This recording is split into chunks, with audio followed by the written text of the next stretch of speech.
Delivery boys கெட்டப்பில் நகை கடையில் புகுந்து அட்டூழியம் செய்த களவாணிகள் சரசரவென மொத்தமாக சுருட்டி அதிர்ச்சி சிசிடிவி. எத்தனை லட்சம் இருக்குமோ இவ்வளவு நகையும் போச்சே என்று அதிர்ச்சியில் உறைந்த பொதுமக்கள்.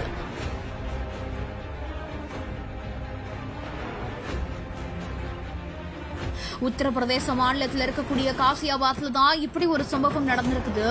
காசியாபாத்ல பட்ட பகல்லையே ஒரு நகை கடையில டெலிவரி பாய்ஸ் கெட்டப்ல வந்து திருடர்கள் துணிச்சலான ஒரு கொள்ளைய செஞ்சிருக்காங்க.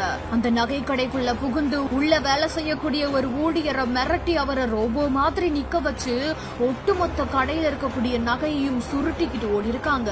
மாறு வேடத்துல வரணும் அப்படின்றதுக்காக டெலிவரி பாய்ஸ் கெட்டப்ல வந்து இப்படி ஒரு சம்பவத்தை நடத்திருக்கிற இந்த ஒரு அதிர்ச்சிகரமான சிசிடிவி இப்போ இணையத்துல வெளியாகி எத்தனை லட்சம் இருக்குமோ இத்தனை நகையும் போயிருச்சே அப்படின்னு அனைவராலுமே அதிர்ச்சிக்குள்ளாக்கி பேசப்பட்டு வருது.